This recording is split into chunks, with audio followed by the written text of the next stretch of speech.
You know what I think's really cool about it is that everybody that's listening now, you know, aspiring real estate investor, experienced real estate investor, we all did something before. Except, I don't know, like Peter Fortunato started when he was 12 or whatever. But everybody else probably did something before. Right. And those some things that we all did, they have, they transfer. Yeah. You know, there's cool skill sets and methods. And that's why I always love to talk to people in any kind of business. You know, if I go out to eat, I'm looking at the business. I'm looking, what are they doing? You know, there's all these different methods. And I think people get really hung up on, oh, I need to go take a real estate class and see what so-and-so says. But, you know, it's important that you look at the things that you've already done, that you've been good at. Mm-hmm. And how can that transfer over? Because speaking to your point about authenticity, yeah, is who you are.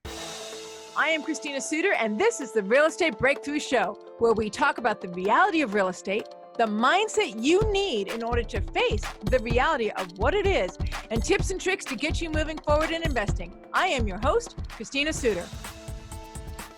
And today we have a great guest, Peter Apostolos. I believe I said that correct. Is that right, Peter? You got it. 5 points. Do you know how much I've had to practice that to make sure I don't completely mess it up?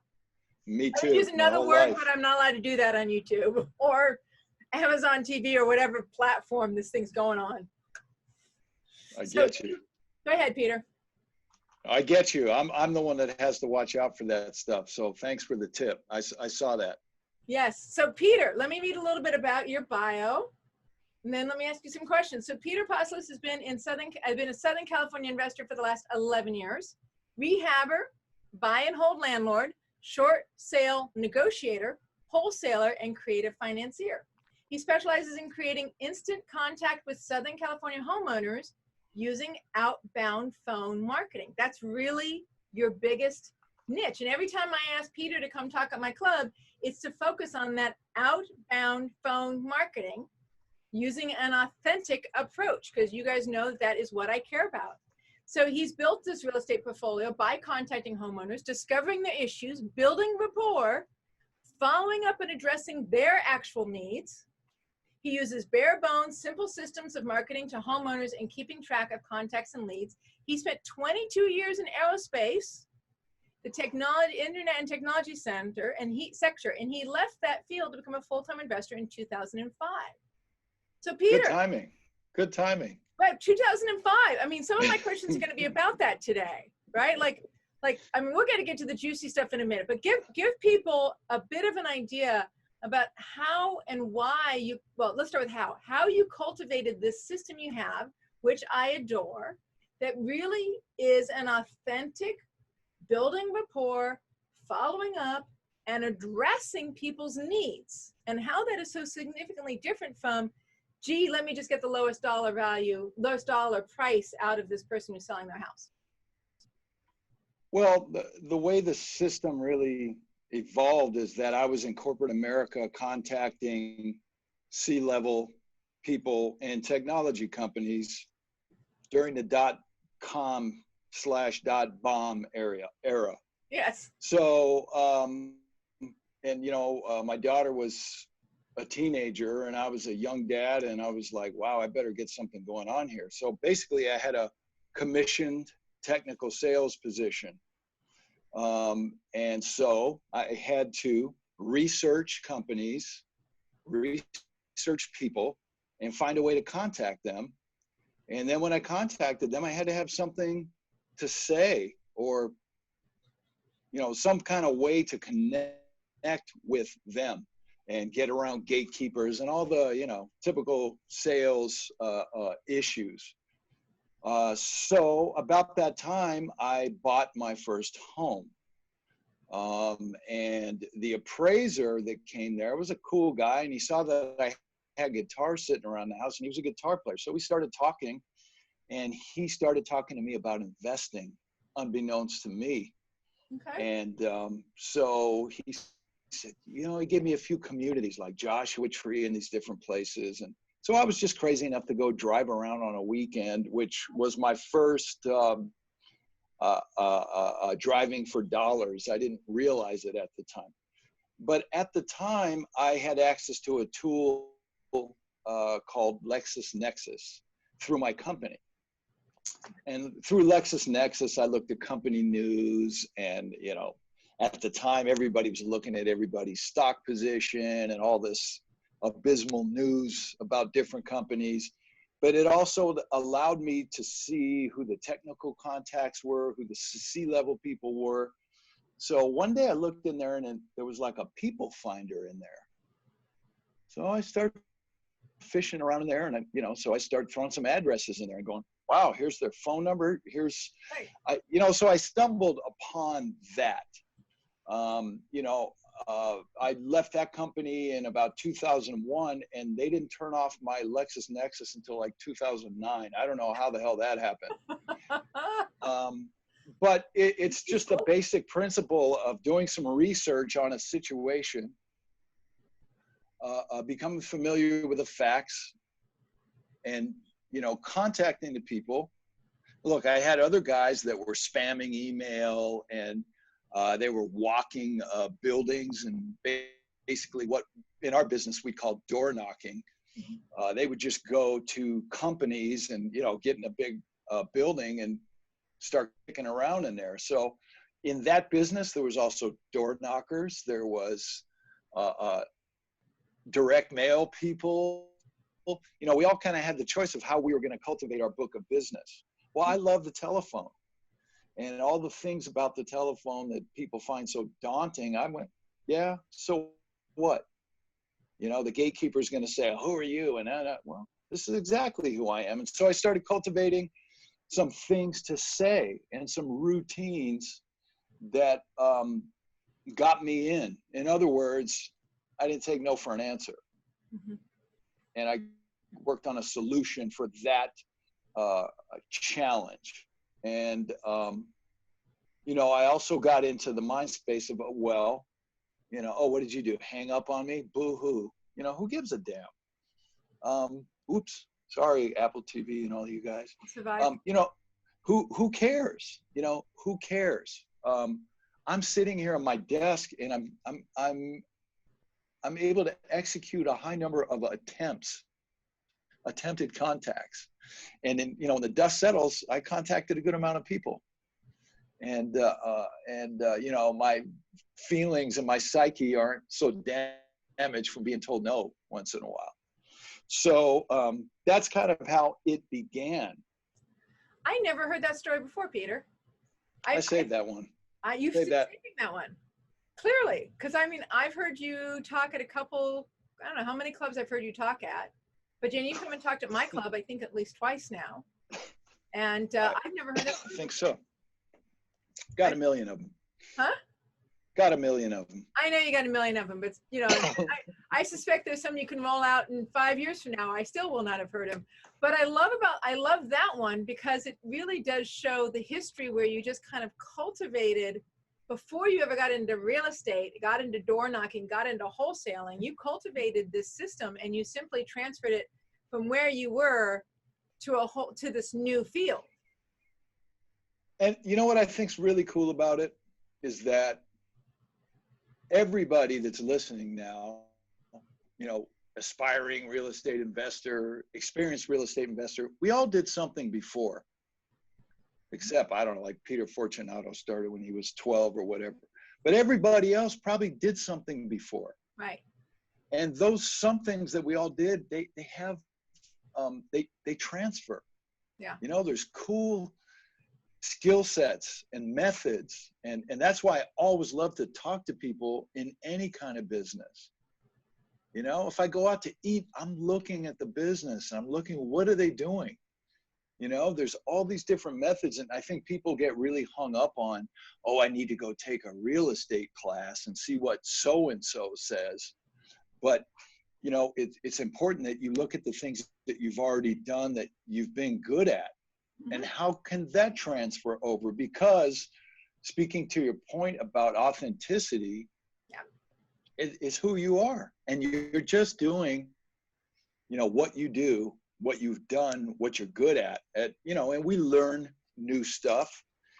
And, I think I met you at the Bruce Norris Bootcamp. Yep, it was. And I don't know if you got to see some of the role plays I had with him and some of the other students. I did. That stuff just knocks me out. I mean, try role playing with that guy. Oh my God. He's like Babe Ruth of real estate knowledge and really the people aspect of it and things to say. I'd live another 2 lifetimes and not accumulate that much good information. And then you role play with somebody who knows nothing about real estate, and it's totally eye-opening, because that's who we're dealing with. We're dealing with lay people. We're not dealing with people that want to hear about subject to and all the other stuff that we learned. They want to hear about their life and how this helps them in simple terms they can understand. That's ideal. You just summed it up perfectly. They want to hear about their life in simple terms that they can understand. I've always been struck by that you're not pushing for the close. You're pushing for the relationship. You're looking for creating the rapport so that eventually that rapport, that relationship might eventually lead to a deal. But really, you're trying to understand their life, what they need in simple language they can understand. You're offering them a solution. And you're Peter the whole time. You're not somebody else. You're not a salesman. You're not doing the 5 steps for the most effective close. You're not making sure that you ask for the close or avoid asking for the close, or following Lisa Sasovich's 5 steps for, selling from the stage. You're just doing Peter. This is who I am. This is who I am. This is what I am. This is what I can bring you. And here's the simple language about how this helps you. And you don't move. In my experience of you, Peter, you don't move around inside of your personality and your being in these conversations. You stay Peter the whole time. Well, I sure try to. And I think that what I opened my eye. And, I'll probably continue to mention this gentleman, Bruce Norris, because I wouldn't have anything without him, except the aforementioned Peter. I was going to say John Schaub and Peter Fortunato. Those are your three mentors I've heard you claim ownership. Well, I couldn't possibly not mention Mike Cantu, Ward Hannigan, and Tony Alvarez. Yes. But see, what Bruce told me was that he's not leaving his office unless they say they're going to buy the house on the phone. Right. And so that's a different approach, and it's a choice that has to do with lifestyle and what you're doing. I absolutely will leave my house to go meet somebody if I think there's a possibility. But here's the other thing. Most people here are saying, I know about real estate and I can help you and save you and all these other terms we use. I take that seriously.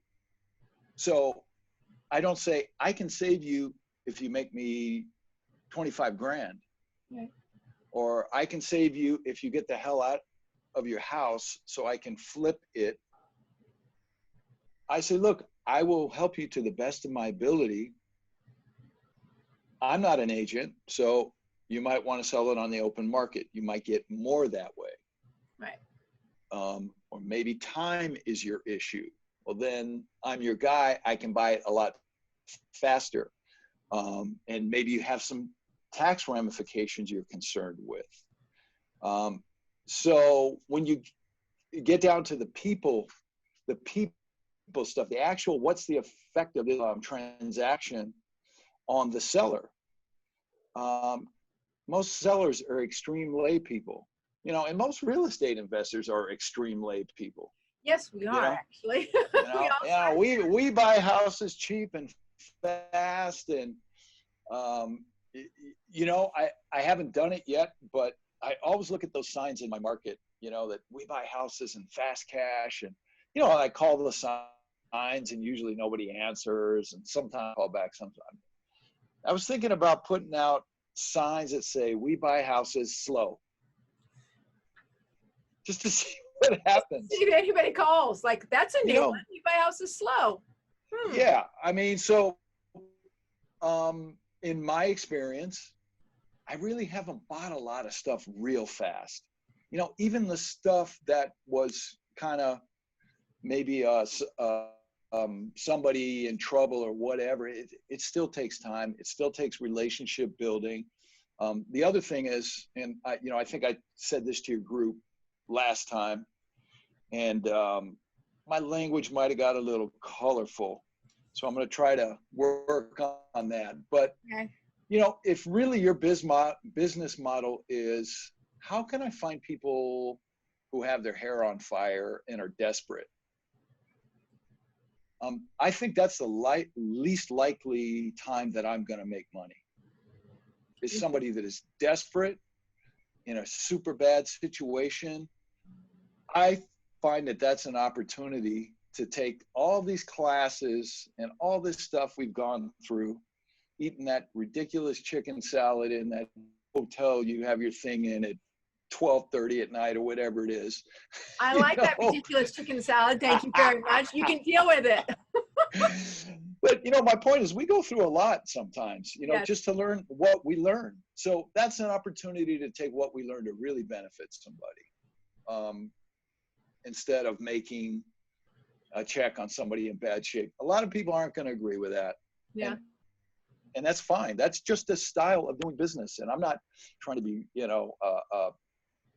self-righteous or anything like that. But over time, I've become proud of what I do. Mm-hmm. I feel good about what I do.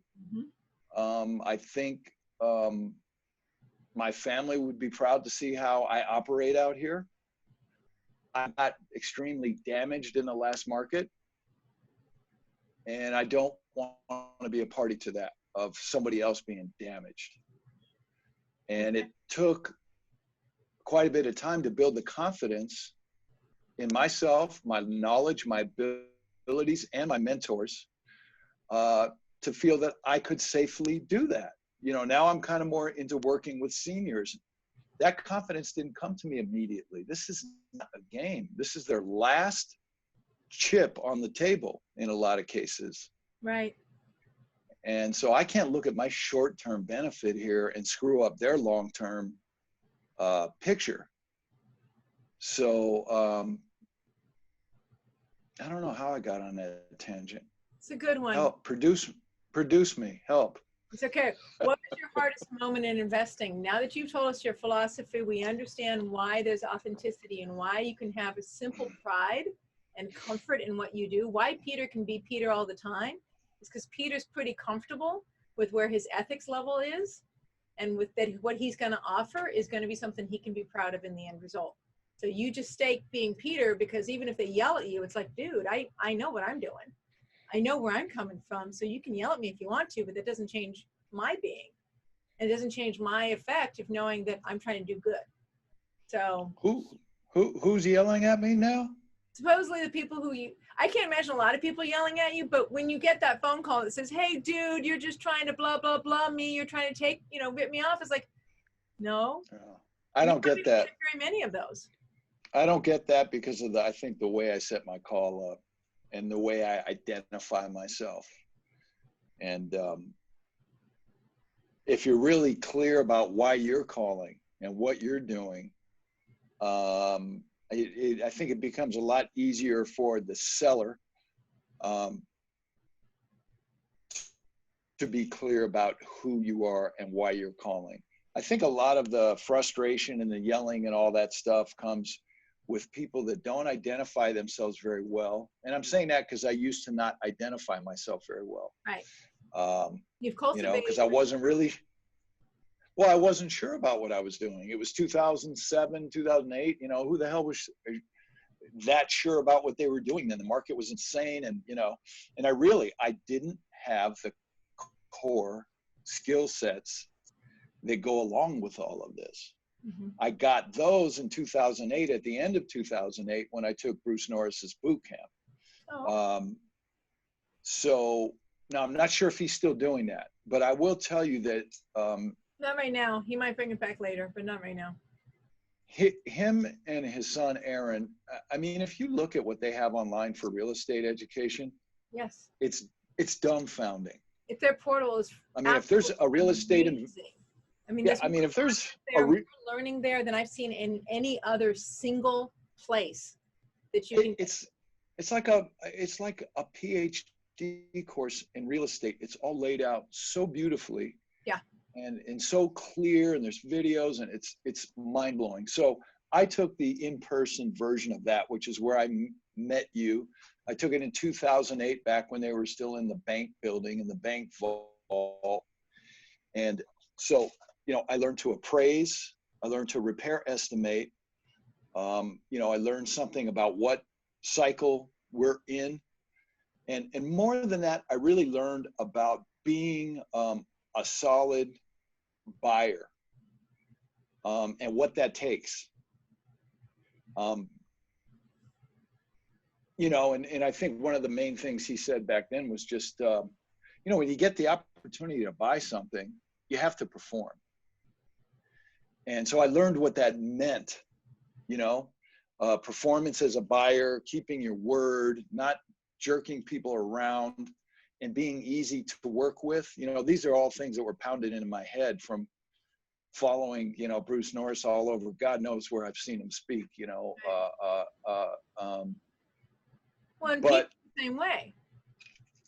what's that? Peter's the same way. Peter's saying the same thing. You know, they are, and you kind of notice that across all these different people, and it's such an incredible experience to meet these different people and see how they operate.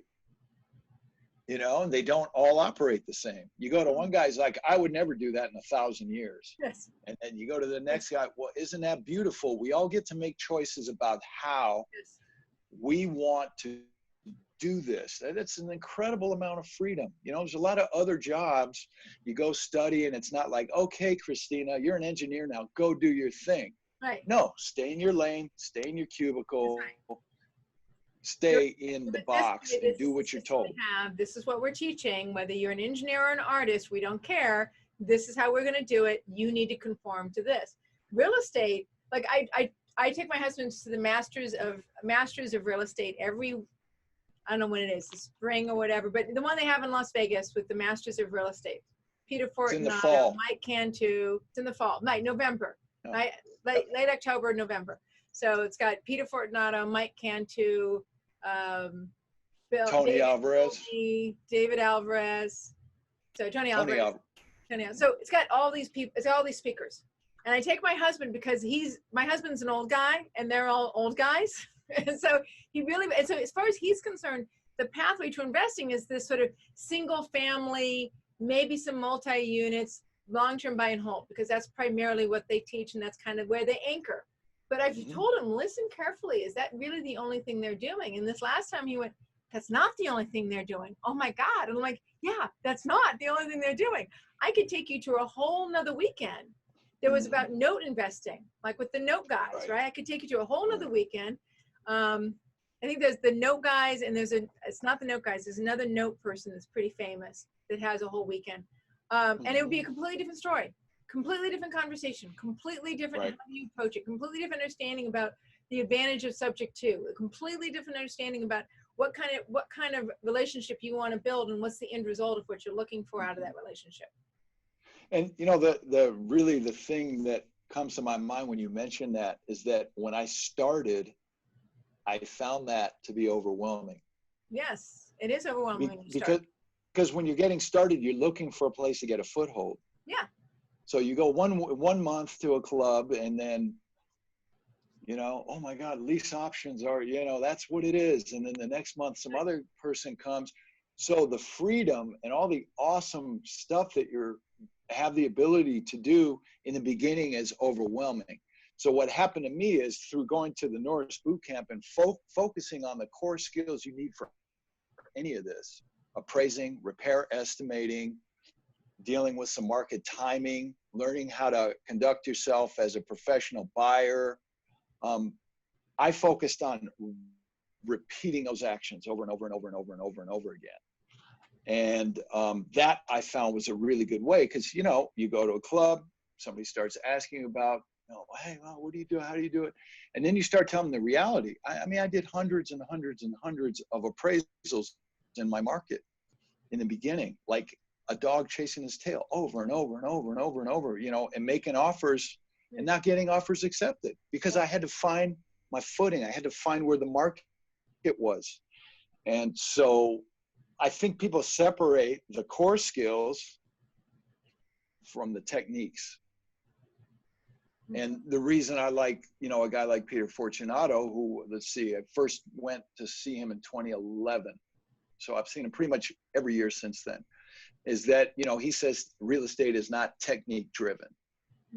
So by focusing on the seller and what they need, that is very, it's very informative to what you need to do.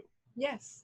Instead of taking, I learned how to do this, let me go jam it down your throat because that's what I know what to do. Right. That's why I think people without experience in real estate, it can be some of the, you know, the best, because they're forced to just deal with people as people, because they don't have a bunch of nonsense and technique stuff to rattle off. Hey, sometimes you get a seller like that. You know, a lot of times when you're trying to buy from somebody that is a investor owner non-occupied. Well, who is that? Well, potentially that is in some grade or fashion an investor, right? They said, well, you know, we have a house here in Orange County. Let's get a rental in Riverside. Right. So you talk to that person differently. They might want to hear some of your parlance and your rap. They might. But when you get old Auntie Matilda, you know, for me, it's time to quiet that all down and talk in plain terms. What is the result of subject to? Right. What's the result? Let's talk about just the result, not the techniques. So no, I'm going to interrupt you. Please do. I want to summarize a little bit of what you said. You took what you already were doing, you applied it to a brand new field called real estate. You didn't try to unmantle what you were doing or dismantle what you already knew. You used it, you applied it. You allowed yourself to double down and to pick a mentor, which you double down on learning. And the mentors are very similar. Peter Fortunato and Bruce Norris are similar in kind of what they, not what they do, but the asset classes they work in and how they approach it, right? And their philosophy and integrity. And so that allowed you to, like you said, develop and cultivate over time, right? Your rap, your confidence, and your authenticity in being able to know, this is what I do. I work with primarily single family. I work with people who are looking to sell them, and I develop a long-term relationship with them, whether it's Aunt Matilda or whether it's the Orange County investor. Good? Yes, ma'am. All right, so I'm gonna jump to, so what was your hardest moment in investing? And how did it help you grow up? Because we all have moments in investing, and some of them are really hard. Well, I would say the hardest moment, and you know, it was a series of moments. Right. Yes. But probably what the moment was the realization that I got involved in real estate investing in 2003-ish. Okay. Okay. So I bought a house in Sherman Oaks. That was my primary residence, and in 2001. And then the equity just went screaming. Right. Well, I figured it would be a good idea to take that equity and go buy investment properties in Las Vegas. Ow. Okay. And how long did you do that? Ow. We all know what happened in Las Vegas in 2007. Yeah. And you know, I didn't mean to steal your thunder. Keep talking, Peter. Tell your story. Well, so like you said, the story kind of tells itself Yes, in that regard. But what ended up happening was, not only did I take equity and move it into a very hazardous, toxic area, but I also got involved with an investor that I thought was knew what they were doing, and they didn't know what they were doing. They were actually an embezzler, scam artist. wow. So I got the double whammy, and all kinds of things happened in between. You know, I sold off some of those properties at the very end. I mean, I had to be mine had to be some of the last, and I feel terrible for the people that bought from me. But you know, I learned a little bit about short sales. Learned a little bit. Yeah. I learned about short sales, and then after that, the moment was, I don't know what the hell I'm doing. Right. That was the moment. That's the is moment. that when I really, you know, oh, look, I bought this and I got that, and now I got 2 houses, now I got 3 houses, and boom, boom, boom, boom, everything's going so well, and look at me, and you suckers in corporate America, and you know, I'm so glad I'm not with you jerks anymore, and you know, and then a moment comes when everything unravels, and I went, I don't know what I'm doing. Yeah. What skills do I have? Yeah, what are my skills? Right. So then I started going to real estate clubs, and believe me, you know, for every Bruce Norris, there's 100. Well, there's only one of him, but you know, there's 100 other bozos out there that have a whole bunch of stuff to sell, and weekends and mentoring, and you know, so I had to weed through a lot of bums. But when I heard this guy speak, I was able to visualize. See, I couldn't visualize how this business really worked. And that's horrible. And I was putting out a lot of effort, but I didn't have a focus or vision. So finally I heard somebody that I believed with the words that were coming out of their mouth, that was credible. You know, so that helped me a lot. You understand that? That's a feeling. You know, it's different. That's why you have a club that says, hey, we're not going to have a bunch of selling in here. All right. So, and thank you, and God bless you and Bill Tan, you know, for doing what you do. Because that, I could have really used that. I didn't have that. I went to all these clubs, and I'm not going to name any names. Thank you. But boy, I just came close too. But you know, they would have a turkey of the month in there that had a bunch of crap to sell. Why? Because the market was so distressed, nobody was really doing much of anything. So now it's time to put a bunch of gel in our hair and put on a fancy suit and go sell somebody else on a dream and take money from them. Right. So that moment was, I realized I don't know what I'm doing. Okay. Then I saw a guy that I really felt like he does know what he's doing, and he's not full of garbage.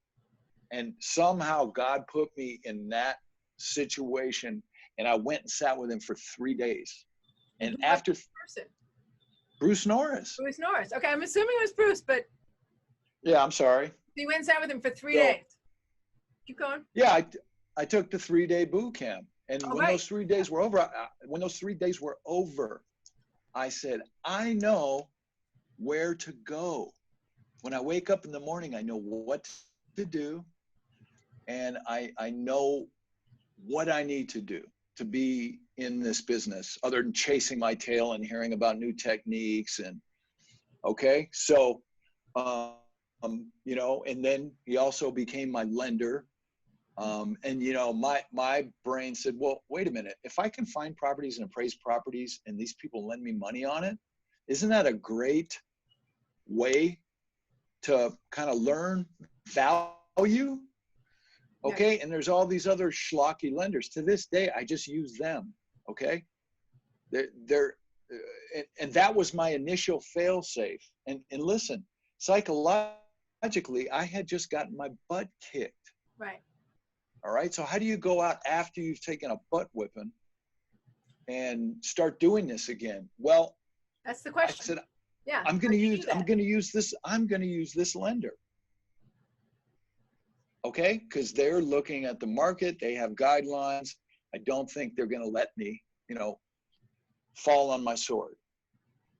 And so that's how I learned how to appraise. And I ticked a whole bunch of people off because I was just, Rick Solis, who's another, really great guy that helped me in the beginning. I mean, what would I have done if he didn't take the time to help me learn how to appraise? Right. So I don't know how you skip that step. And I see people all the time. Oh, invest in your pajamas, and you don't even have to get out of bed, and you don't even have to look at the property. I'm in a real estate business. I like real estate. I like looking at houses. I like walking into a house and going, why is there floor tile on the walls? I like all of that crap. And I maybe I'm lucky. I like it. So I like being in contact with the product. And it's, to me, one of the single best things that you can do, because I talk to people, are you looking at house? Well, no, I'm not looking at house. I can't get excited without looking at houses. So why did you not, when you landed on your nose, and we're calling ourselves losers, because I've had my moments too, right? Where you go, I just landed on my nose, and my God, am I dirty? I am covered in mud from top to bottom, and I am a freaking loser. I have no idea what I'm doing, clearly, because I've just been nailed, right? Why didn't you go back to your job? Why'd you go back to real estate? I mean, in that moment, it's just as easy to turn around and say, screw it, I'm going to go back to something else. I just think that it was a very incomplete feeling. Okay. And I don't take a defeat well. Okay. I probably, like a lot of people, felt like I had to make up for being such a bozo. Right.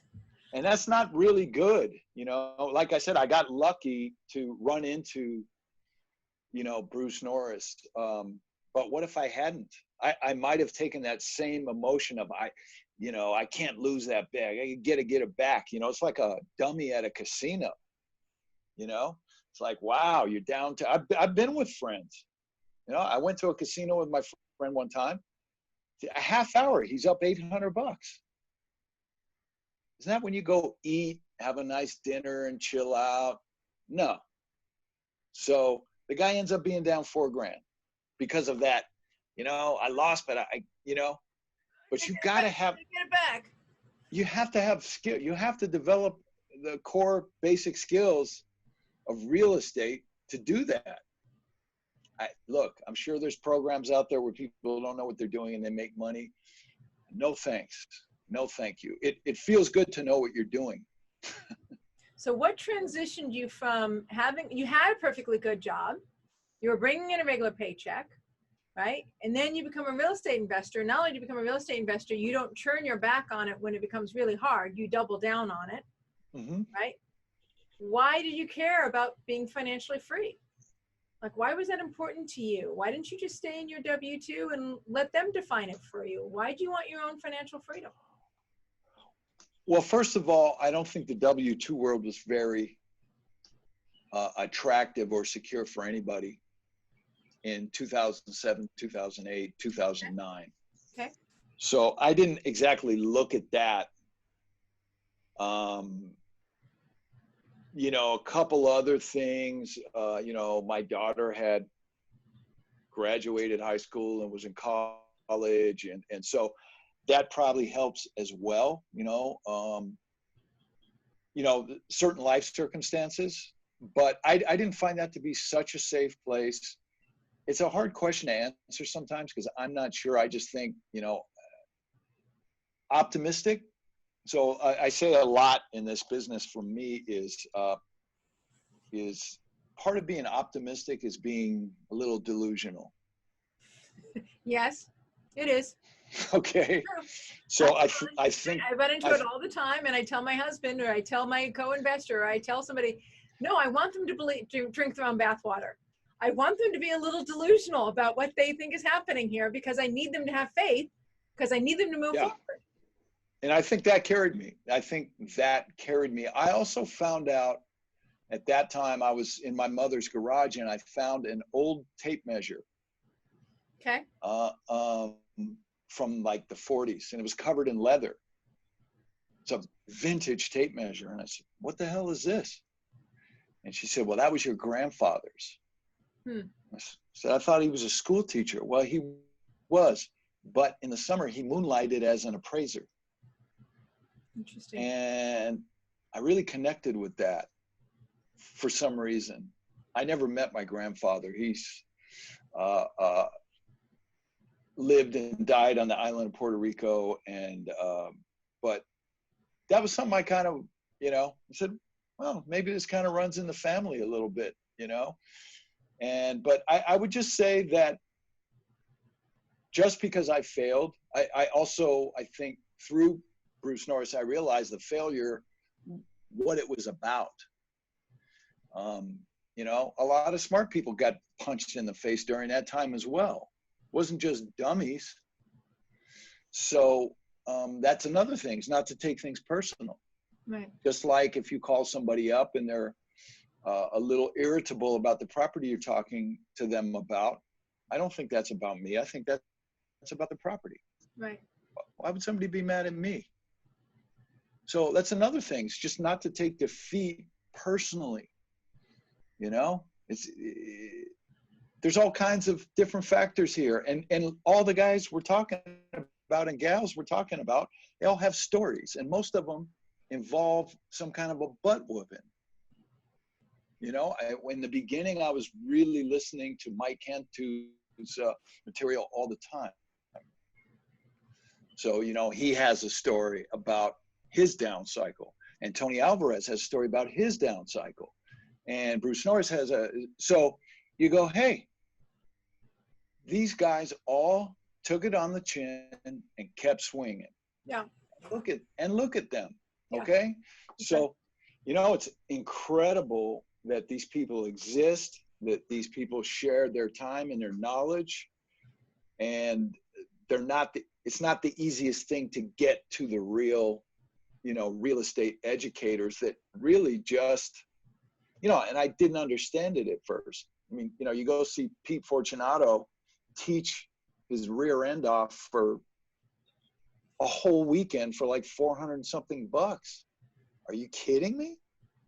I mean, I don't know how much cheaper it gets than that, you know? I mean, but now as you start having success and meeting people that need your help, you realize there's nothing you can do.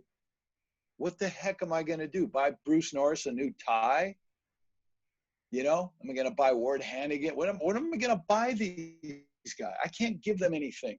You know, I mean, I'll wash your car, I'll wax your car. No, what you can do is look at the next person that needs your help. Right. And then you find, wow, this is so gratifying. It is so gratifying that everything that you worked for and tried so hard to cultivate is now has all this value when you apply it to somebody else.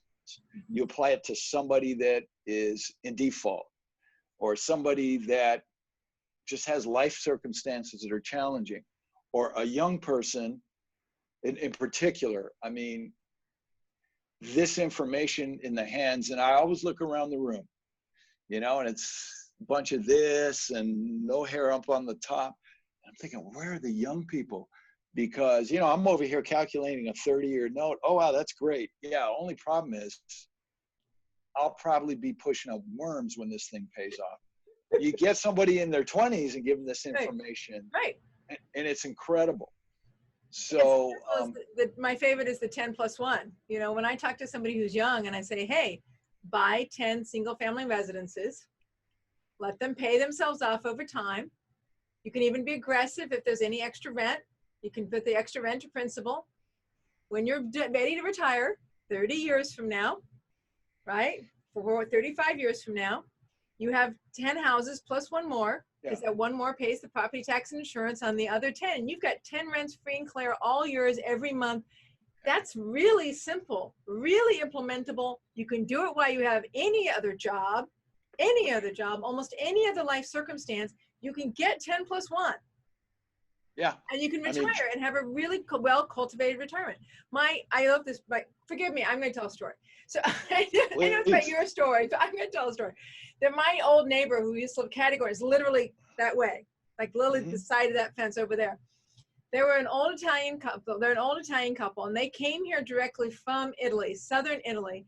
You could hear them arguing on a regular basis, right? Because they're an old Italian couple, right? So they're loud and they're busy, but they have their children and they have their grandchildren. And he would, in person, he'd get in his really old, like Cadillac car, drive to the 8 houses that they own here in the Pasadena area, collect the rents, deposit them into the account. Now, rents in Southern California and Pasadena area are generally like $2,500 to $3,500. Multiply that times 8. Right. They were fine. He had another job his whole life. She stayed home and was a housewife her whole life. And they just happened to keep the houses they bought as their primary residence and turn them around into rentals every time they did that. And they noticed it worked, and they ended up buying a duplex, and they kept moving it forward.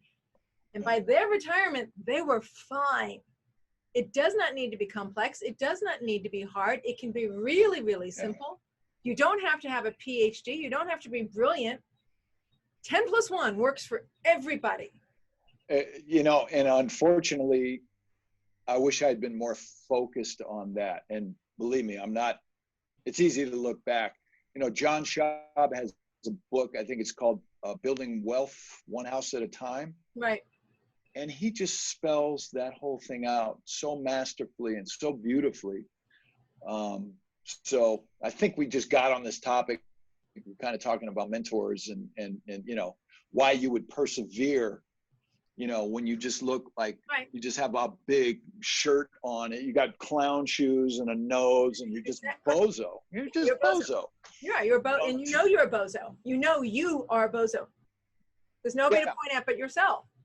Right. So talking this through, you know, the real reason is, you know, optimism, a little bit of being delusional, and having some mentors to look at. Yeah, it's true. And say, hey, that guy got socked in the face. Yeah. I didn't see him. I didn't see Bruce Norris or Mike Cantu or Ward Hannigan or any of these guys crying about it. Right. They talk about what they did to get from that circumstance to the next circumstance. So that really helped me a lot. And these guys were believable. You know, they were real guys that you could talk to.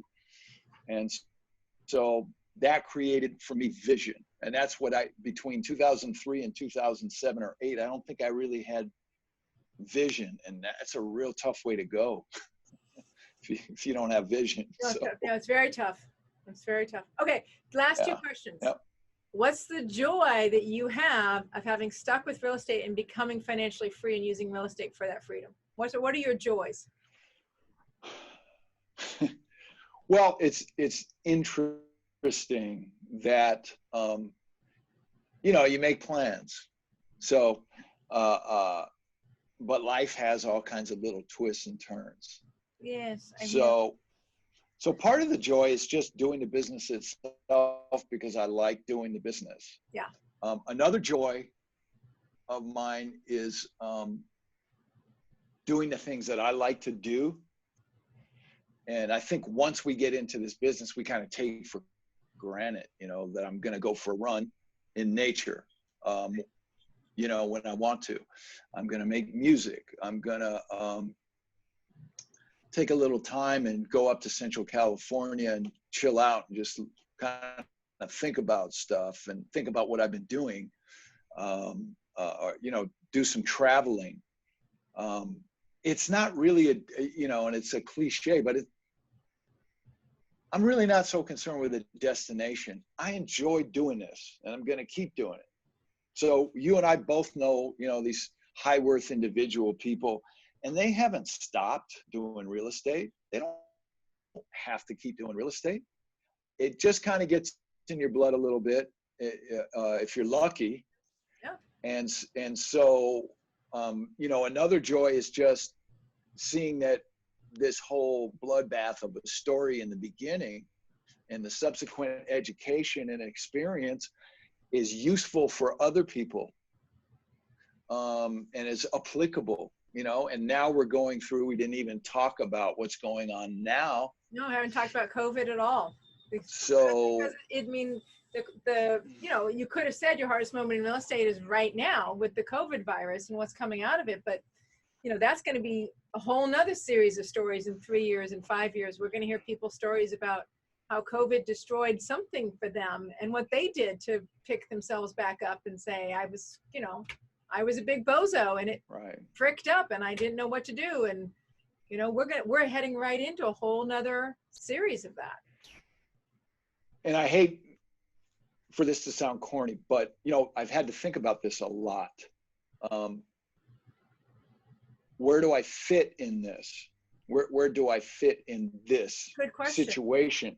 Yeah. So, and how do I apply myself to this situation?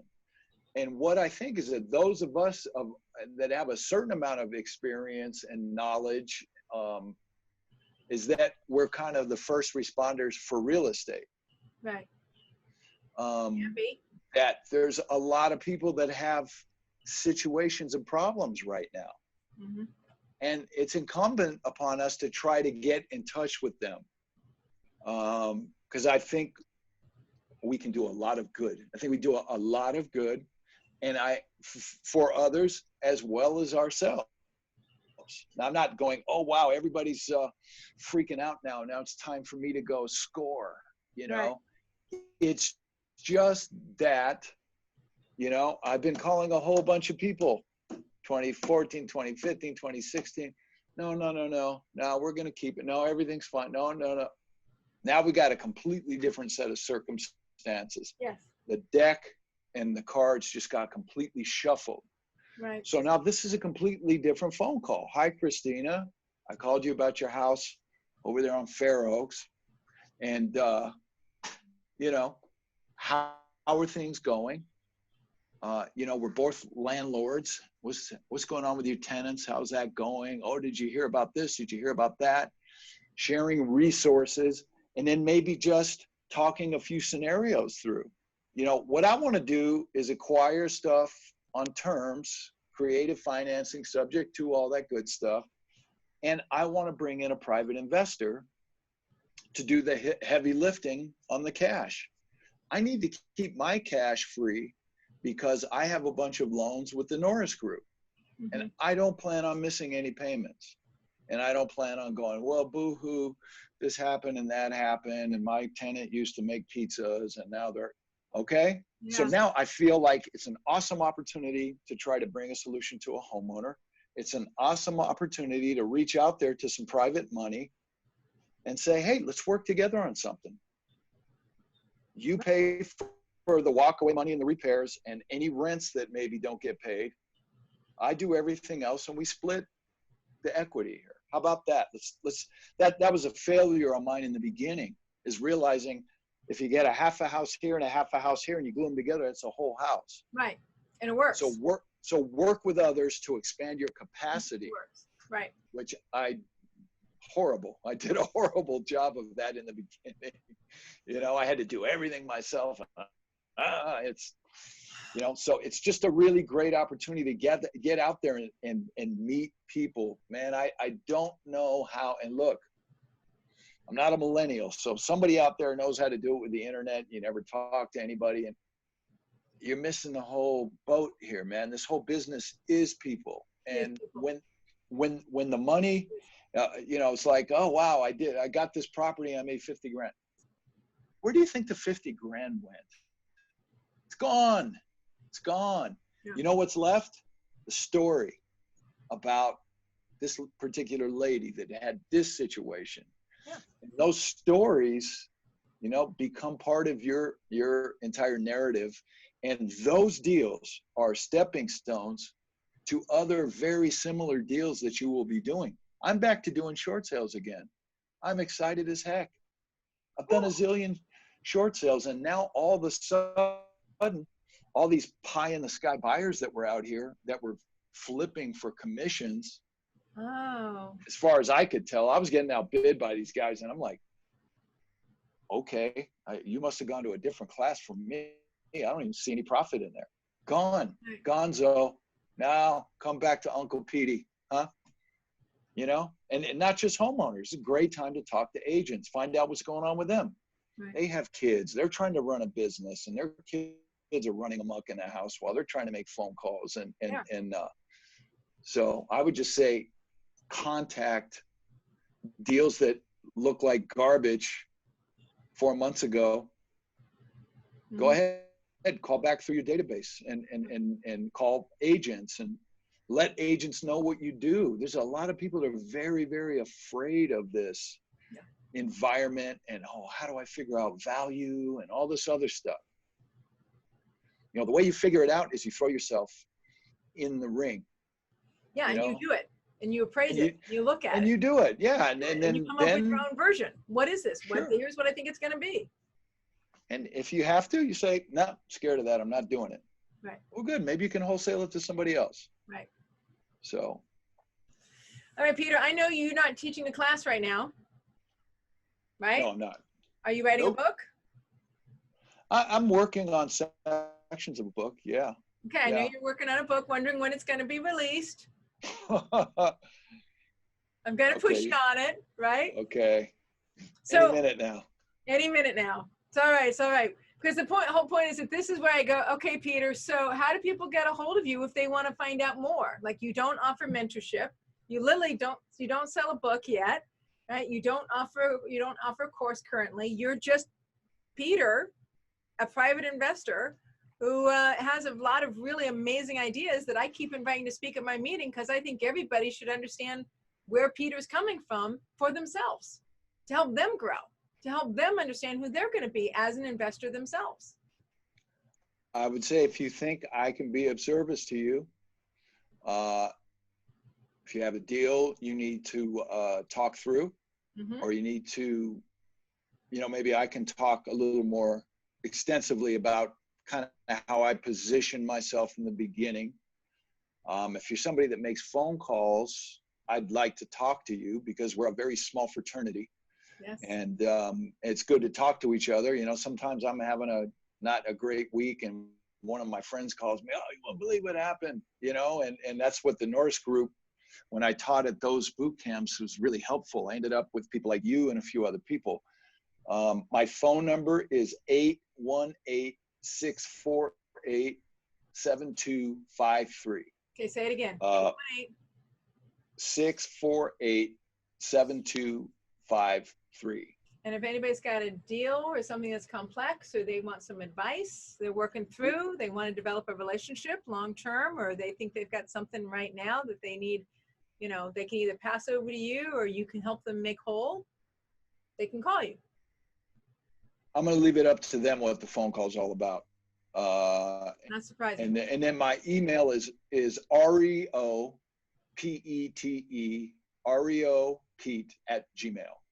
reopete@gmail. Peter? Yep. God bless Before you. you go, Yes. Before you go, let me let you know a couple of things I'm looking for. I am looking for private people that want to do some of these equity share deals. Okay.